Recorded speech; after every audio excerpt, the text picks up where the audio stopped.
Welcome to episode 3 of Seneca Spotlight. Today we'll be interviewing Dustin Ritchie, the owner of Magnificent Maid. If you like the content you're seeing, please like, share, and subscribe to our Seneca Spotlight series. So Dustin, you're now in, what year are you in the business? We're almost into year 3, so we might as well call it 2.5 years through. Wow.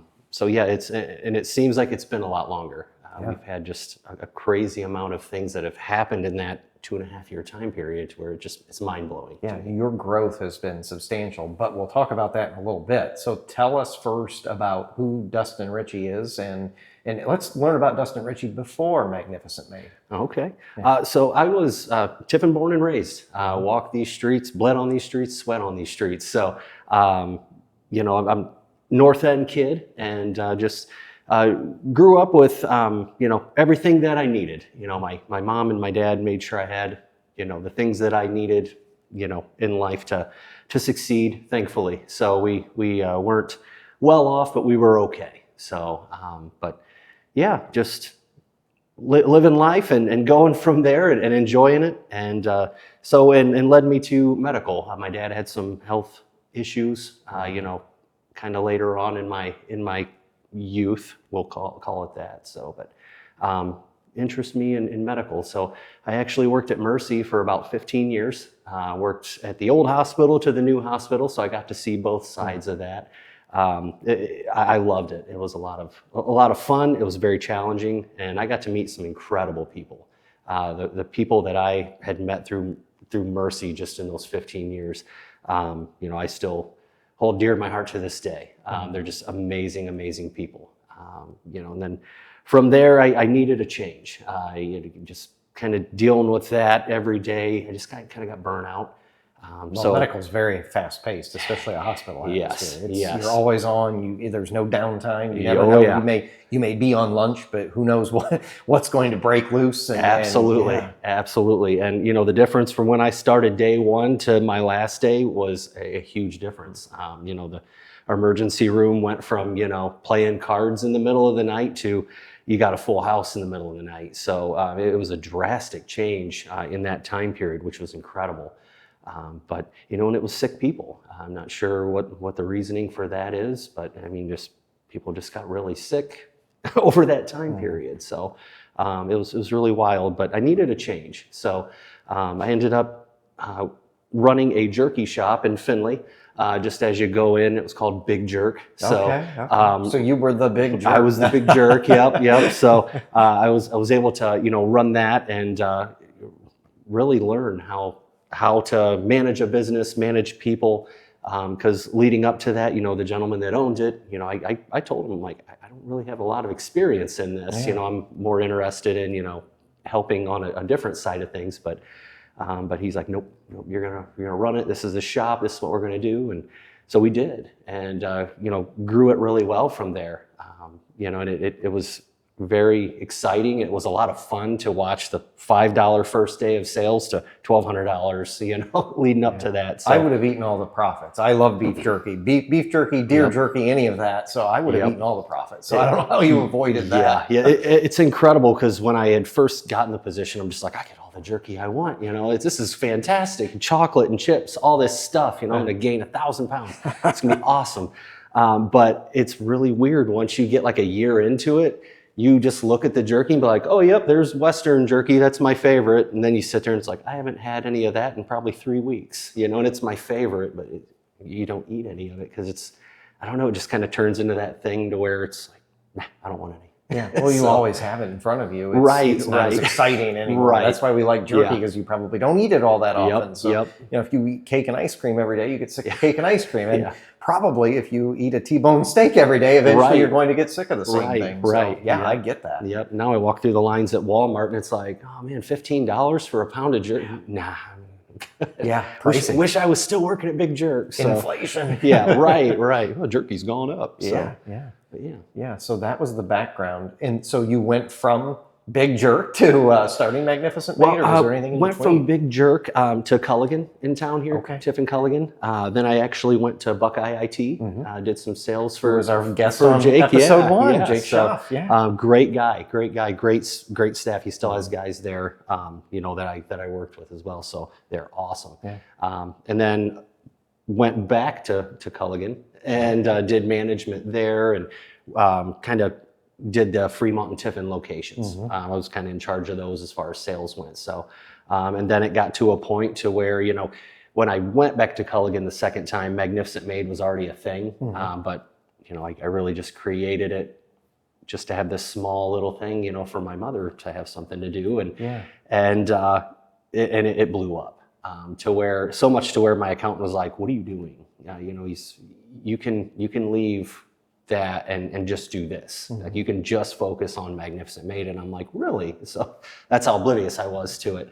And then I just held my nose and jumped feet first right into it and was like, "Okay, this is what I'm going to do." Yeah. So well, that's exciting. let's grow it. So yeah, so I remember the story when we had your ribbon cutting in the Laird Arcade downtown, and that's what you had talked about. So tell us a little more. Like, I'm sure people are interested to know how you, kind of like our previous guest, Lenny Klaus, who kind of accidentally started his construction business. It really sounds like that's how your entrepreneurship journey began. Yes, so I did. I absolutely accidentally created a so far successful cleaning business. So I did. I started it for my mother to have something to do in retirement. Growing up, she was always, jumping in 2 or 3 jobs, doing the best she could to provide for my brother and I. So, I at a certain point in my life, I looked at that and I was like, one day I'm going to do something for her. I'm going to do something for her to where she doesn't have to work so hard as she gets older. Yeah. So, well, she provided for you growing up, right, and it was your time to kind of pay it back. Absolutely. So that's what I did.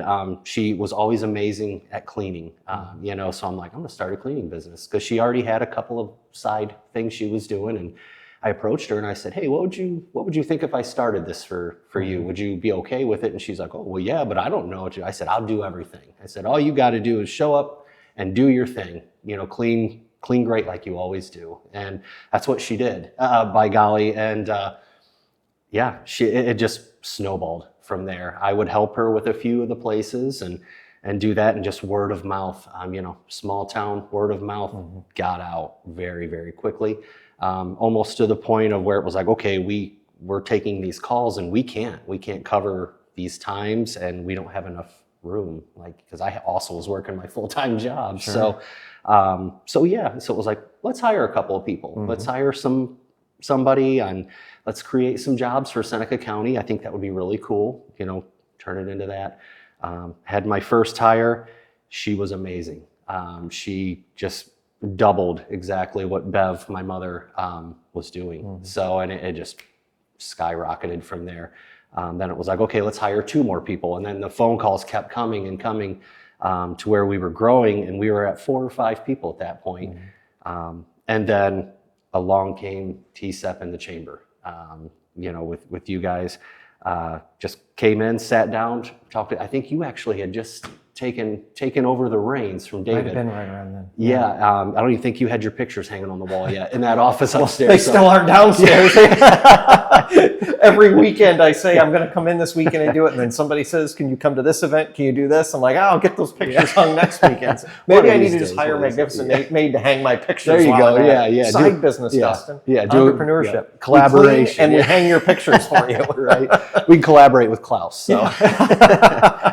So, but I met with you, and you kind of got all the details, and met with Bryce in the chamber, Marissa, and you guys did a press release. And then, Dale Depew with the Seneca News, he grabbed a hold of that, went running with it, put it in the Seneca News Daily as well. So between you 3, I mean, it was like a 256% growth. Oh my. In basically a month.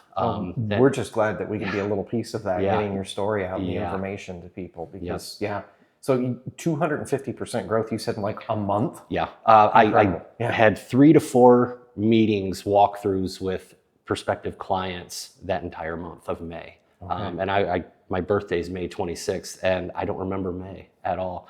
Because it was that busy. Because it was that busy, you know, and people are like, oh gosh, you must have partied. And I'm like, no, it wasn't partying. It was me driving all over Tiffin around there and just meeting with people and you know, talking with everybody. Yeah. So you started off basically with your mother working there. Was it even full time when she began? No. So basically you started with like a half employee. Where are you at today now with accounts and employees? 43 employees. Wow. 43. Yeah. In 2.5 years. In 2.5 years. Incredible. Yeah. And we stretch out all the way up to Toledo, Cleveland, Columbus. I think the furthest from Tiffin that we go is Cambridge, Ohio, which is a little over, I think, 2 hours. From here. And it's wild. Yeah. And it's just an office that is connected with another group of offices that we do based out of Columbus. So they're like, can you do Cambridge? I'm like, I don't even know where that is, but sure. So we'll figure it out. We'll figure it out. So you literally in a 2.5 year period, you've gone from a part-time employee being your own mother, who you start as a hobby, basically, to keep her busy, give her some things to do. And now you're at 43, you said? 43. That's astonishing growth. So, you know, but you're an entrepreneur and you don't shy away from, you know you have to take a little risk, kind of put yourself out there, and that's exactly what you've done. So to you, what is an entrepreneur? What is entrepreneurship to you? To me, it's taking nothing and turning it into something. My biggest objective of this, and I'm never going to stray away from it. I will admit there were some times where it was like I started to stray off my path a little bit and bite off more than I can chew, for sure. And it's easy to do when all those phone calls come in. But my biggest thing is take care of people. This was created, you know, for Bev and to have something to do in retirement, to make her life easy, make her more comfortable. So I'm gearing this business towards, you know, we have a lot of, you know, single moms, single dads that work for Magnificent Maid. And it's not that I'm actively going out there and searching for them. It's just we're that spot. We're the spot where they land. I welcome them. And even the married moms and dads, you know, I welcome them as well. But it just seems that about 90% of our employees, you know, they're single moms, single dads. So it's taking care of them. And that's aspects of, you know, paying them well to taking care of them if they need anything else. So if it's, you know, financial advice, anything like that, I have people, which is great. I tried to line up everything around local to where, you know, if they have financial help that they need, I've got somebody I can send them to. If they have insurance questions, things like that, I've got people I can send them to. I want to be that one-stop shop for them, to take care of them, make sure that not only themselves, but their families are well taken care of. So, you know, this business wasn't built for me to sip drinks on a beach and, you know, watch everyone else do everything. I roll my sleeves up, I dig in. You know, I work alongside everybody, and I take pride in that, and I always will. As long as my health and everything allows me to, and my back goes well, you know, don't throw that out or anything. I do. I plan on, you know, working side by side with everybody, because it's important. It's important to see not only how hard those people are working, I want to get to know them more, but I want them to see, hey, I'm vested too. I'm still here. I always will be here. So, well, I think that's probably refreshing for your employees and even people who are maybe ever thinking in the future, oh, maybe that's some job that I would like to do at Magnificent Maid, because so many jobs are so corporate oriented now that you're just an employee number now, and the rules are the rules, that if you don't show up X amount of days, it doesn't matter what kind of issue you may have with your kids, your family, whatever it could be, or you're not hitting exactly these production numbers, you're just a number. But to you, you're taking care of them to even the extra step of if they need some, you know, financial literacy help, if they need insurance help.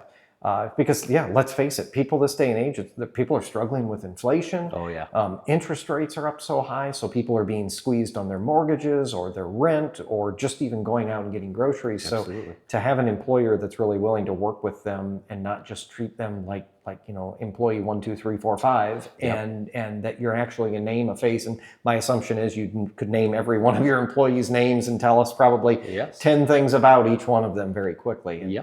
there aren't many employers out there like that because we've come into such a corporate structure. So kudos to you. You're probably not struggling to hire folks as much either right now. No. Pretty much we've been very blessed. We actually have a waiting list for employees. We have people just kind of waiting in the wings for stuff to open up, phone calls to come through. And I always tell them we're one phone call away from needing 2 people. Wow. It's happened already. I mean, it's like that. My phone could ring right now, and it would have that call there to where it's like, hey, we're interested in your services, and do a walkthrough, and well, I need to hire 2 people. So I kind of wish some of the larger corporations would hear you say this, because right. people really do. You just treat people like they're people, and Yes. and that they're something special, because it really is. Our workforce is very special. We hear time and time again that this part of Ohio, that the work ethic and the employee drive to be successful is better than a lot of parts of the country. That's why Ohio recently has been winning a lot of projects. That's why people are getting out of the southern states and other places. They're coming to Ohio to invest, because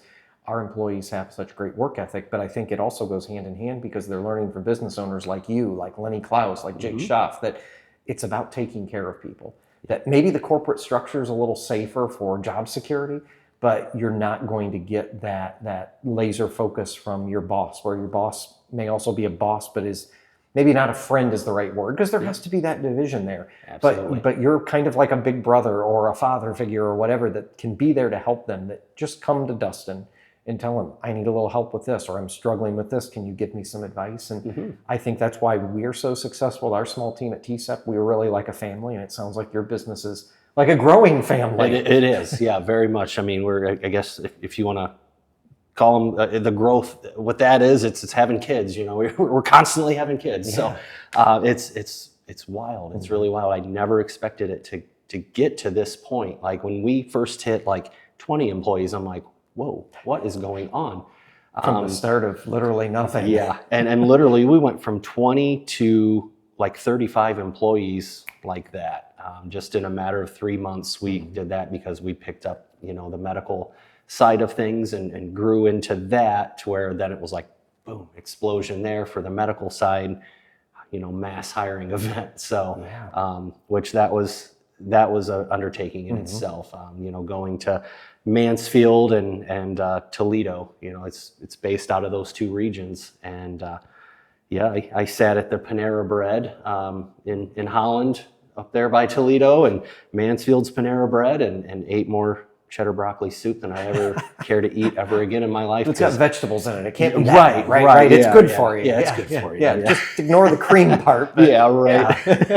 But sat up there literally all day and just did face-to-face interviews and trying to find those people, put in those places. And when I left there, I had every site covered, thankfully, and found fantastic people. I have such fantastic people in those regions taking care of the dialysis centers that we do. So I'm very blessed to be able to find those people.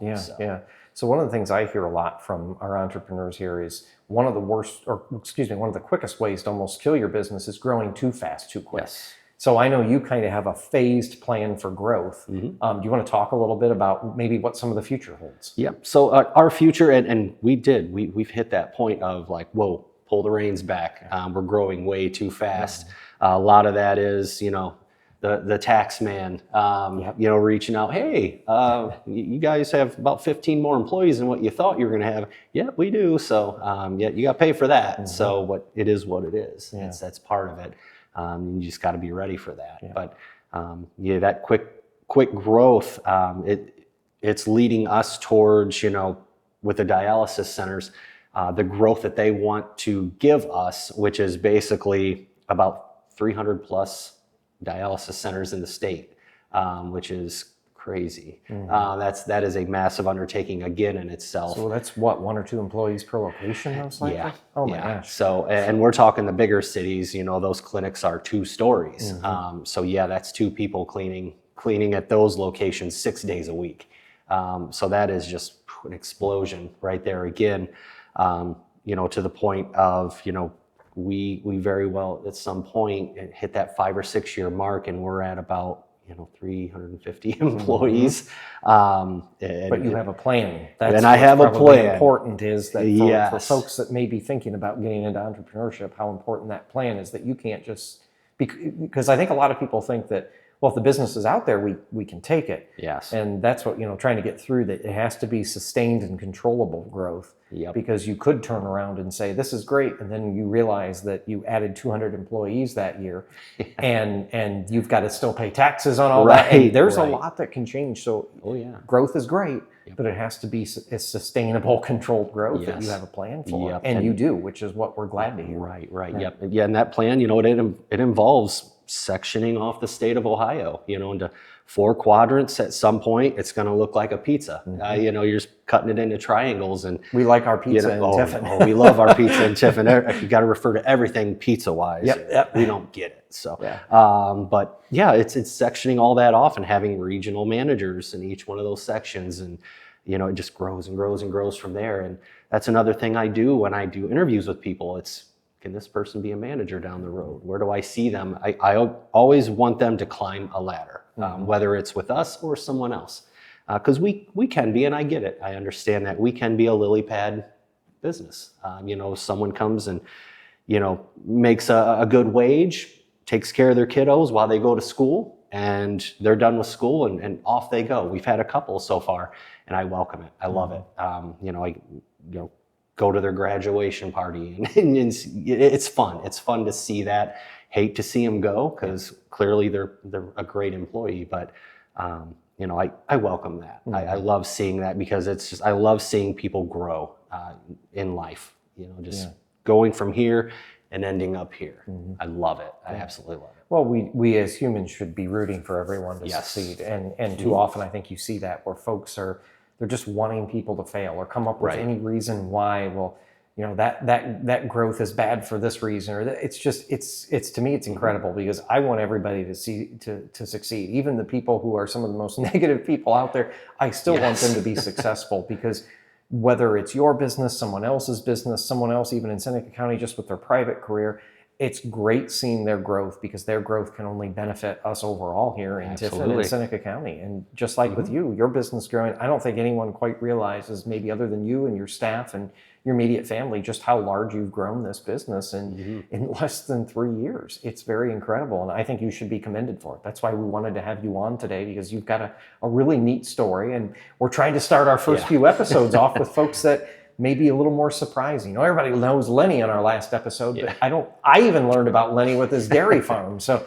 is there anything cool about your younger years that you can tell us to match Lenny's dairy farm story? Boy, I don't think so. I know you played baseball, right? Yeah. Big baseball guy. Yeah, I'm a huge baseball guy. So I again, growing up in Tiffin, it's one of the best cities to love baseball in, because you got a park at every corner.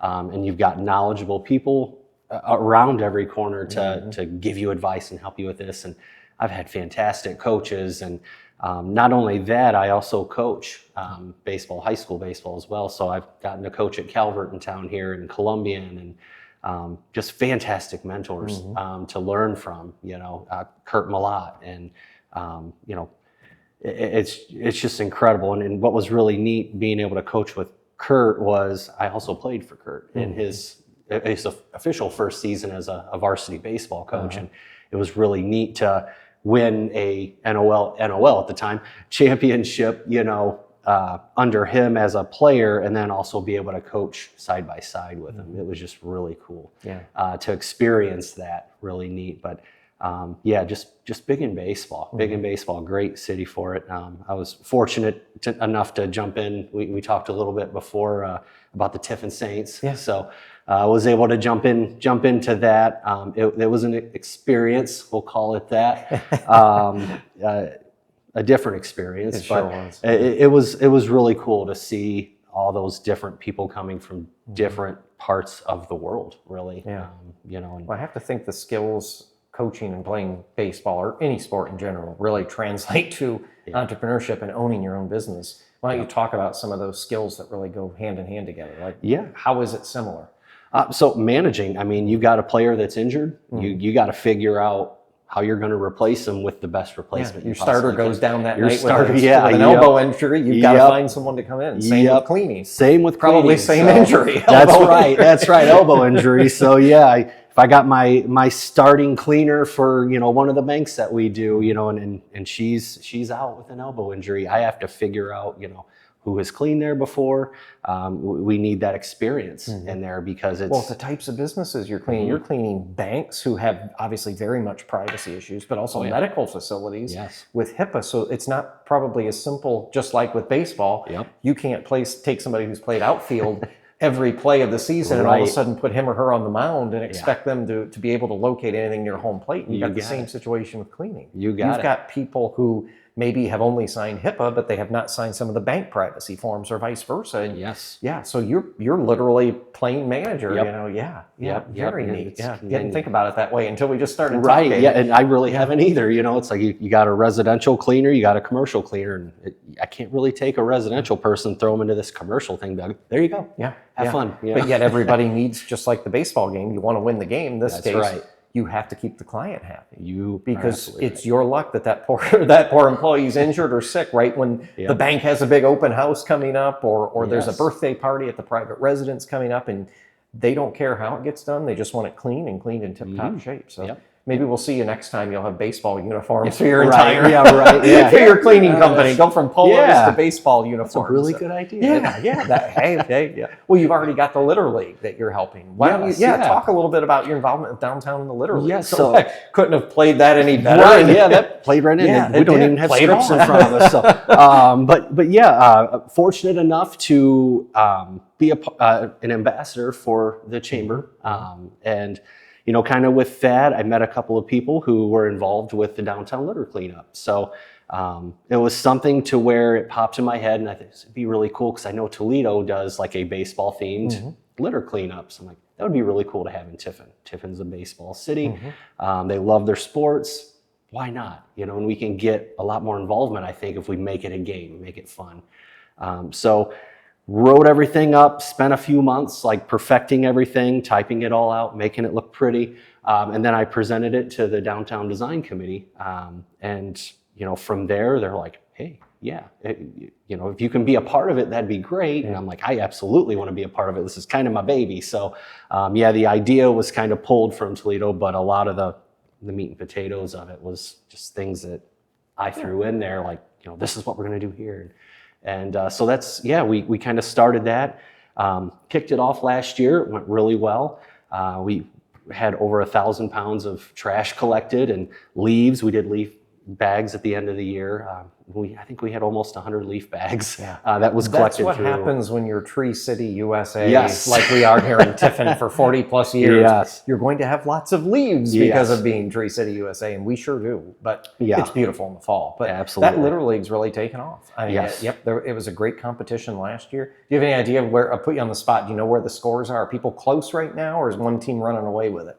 Really, right now it's just been multiple teams. Okay. So it's kind of all the same. Everyone's, I guess, per se tied to this point. So downtown sure looks great. We get just teams that just come and they're like, we want to help. And it's fantastic, to watch those people come, and they always come back, smiles on their face. 9 times out of 10, it's usually hot that day. So it's like, oh boy, people's going to leave early or something. People stick it out, and it's fantastic to have. I mean, there's just a pile of trash bags there and pallets and tires, which is amazing that we have all of this. It just, again, it kind of goes back on us to be better humans. Every one of us, the little thing that you're walking down the street and you don't know where to do with the receipt, just there's a trash can guaranteed on the next block. Just hold on to it a little bit, or the Dora-Cop, or the McDonald's wrapper, or whatever it may be. Just find the trash can. Be a good steward of our environment, because we we need to take care of it. This is our town, and that's much more manpower hours, and I'm sure the volunteers have fun, but at the same time, just hold on to that cigarette butt until it's good now. And I know that's the number one item, are cigarette butts downtown. It is. We get an incredible amount of cigarette butts. It's crazy how many just accumulate. It's wild. A lot of people will come back and they'll say, we swept out the gutter, and that bag is mainly filled with cigarette butts, and it's a 5-pound bag of cigarette butts. that's a lot of cigarette butts. That is, if you think of how much one of those weighs. Yeah, there's barely any weight to what's left after. Wow. Yeah, so it's wild, and we just kind of, I guess, rebranded it, if you want to say. They got cool T-shirts now. Yeah, cool T-shirts now. So and we have Bunky on there. So he was a big part of downtown. All the kids, I'm sure, that are our age, not to date ourselves, but Bunky's Bike Shop. Yeah, Bunky's I'll Bike never Shop. forget Bunky's Bike Shop. It's going down there, and he was a big advocate of cleaning up trash downtown. When he was walking to work, he would pick it up, have a bag, throw it in there, off it went. So I felt it was important, and that's why I wanted to bring it to the committee's attention. Like, hey, I think this is something we need to make our own. Yes, this was the Litter League pulled idea from Toledo, but now let's make this our own. It's the right thing to do. Let's put Bunky on there. Do you remember what your trash collection amounts have been? Do you remember like how many pounds you've gotten maybe last year or anything, or is that too much on the spot? Well, last year in total it was a little over 1,000, but I think 1,000 pounds of trash. Just with and that was once a quarter. Was it 4 times last year? I'm trying to remember how often. It was 4 times, so it's every other month. It starts in April, and then we take it all the way. This year we're taking it all the way to November. So we've actually 1,000 pounds in 4 cleanups. Yeah, it was incredible. Yeah. So oh my gosh. I think our biggest one, we had about 70 volunteers. And that day was a large amount. That was an insane amount of bags. So, but it was great to see that many people coming together to just make our city look better. And it's important. That's one of the big things when I started this and getting all my ideas and all my plans in place was, if I'm going to do this, I'm going all in, and I want to be a part of the community. It is so important, I feel. If you're a business, you have to be a part of the community. If you're not, don't expect people to come knocking at your door. That's just a thought that you're going to lose. If you're not a part of the community and you're reaching out, you're helping, doing everything you can, and that doesn't have to be handing someone $1,000 check. Sweat equity. Spend some time. Give a few hours of your time once a month. It makes a difference. People will remember that, and I think at the end of the day. The reason Tiffin, why I've seen for so many years, why Tiffin and why Seneca County just seems to do better, it's that collaborative spirit, that there is never anything that we can't come together here locally and figure out and work together and solve. You talk about whether it's removing 1,000 pounds of trash last year, or like I've been so impressed with like Randy and Christy Weiser, the Hayfleys, Operation Hallmark. They raised so much money last year for Christmas lights downtown. But then they said, "Oh, but wait, there's more." And they did what we got behind us here, the Nutcracker. That now they've raised a ton of money that they're going to do the iceless skating rink for the kids at Oakley Park. Which, like you, I bet we both played lots of hours at Oakley Park. Oh yeah, I remember that park when I was a kid growing up. Didn't have the greatest playground equipment, but I had a couple of ball diamonds. We'd go out there and hit baseballs all day long at the baseball fields and. But now the kids on the north end, and everybody in the community, but the kids on the north end will have something for them to skate at this iceless rink. And just time and time again, those examples. You got what Mr. Kalnow has done with the East Green and the amphitheater, which TSEP just sponsored the concert that was there along with Klaus Construction last Saturday. And to see that place packed with people.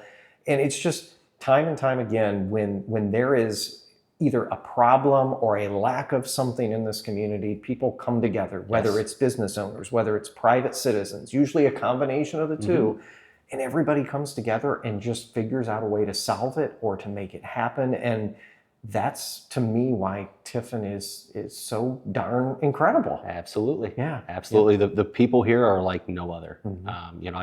I am a part of a couple other communities where we have quite a few with business. with the the cleaners and everything, and you do, and it hurts a little bit when you see it, because I'm so used to seeing Tiffin and all the people here and how they work together and collaborate, and then you see some of these other cities and people are just butting heads, and they're not getting anywhere. It's just here's our problem, and there's no resolution. It's let's fight about it for another 3 months. And it's painful to watch, because all it does is hurt the community, 100%. So it's tough to watch, but it's what makes Tiffin great, and it's always been like that. I remember being very young and hearing people talk about it. Tiffin comes together. It's a community that's like no other, and it's so true. Yep. So true. It's just all about collaboration and working together, and that's what I think is our part of our secret sauce here in Seneca County. Is we actually, everybody seems to say that they work together. Oh, we get along great, but in Seneca County, we actually do. Working together, and nobody cares about who gets the credit for anything. And that's why my whole goal, I say in my line of work now at TSEP, is we help land new businesses here or get those to expand or whatever. I could care less if my name's ever mentioned again, having a hand in it, because I don't need the credit. I just want it to happen. So either that new business is here, that business is expanding, so we add jobs. Like, I love everything you've done. And it just continues to blossom for you and many others. And it's because none of us care about, oh, my name needs to be in the paper. Oh, I need to be the guy in front of the camera. Right. If we could do self-interviews, we do it. I don't need to be here. But I think that's what's important and why we're so successful. And I hope that's what continues for the foreseeable future here, because we're going to continue to win if that's what happens. Absolutely. Absolutely. Well, thanks for joining us today. Anything else that you want to share with us or throw out there? No. I'm pretty good. I'm very, very happy, very thankful. Thank you so much. Keep doing what you're doing. Yeah. And hopefully you keep more hair than I've maintained when your business gets up to 300 and 400 people when you get these new medical contracts. Yeah. I'm starting to lose it here, and I've got all the gray that you see is 2.5 years. So, well, we'll see. We'll check in with you when you've got 300 employees and see how you're doing at that point. All right. Thanks for joining us today. Thank you.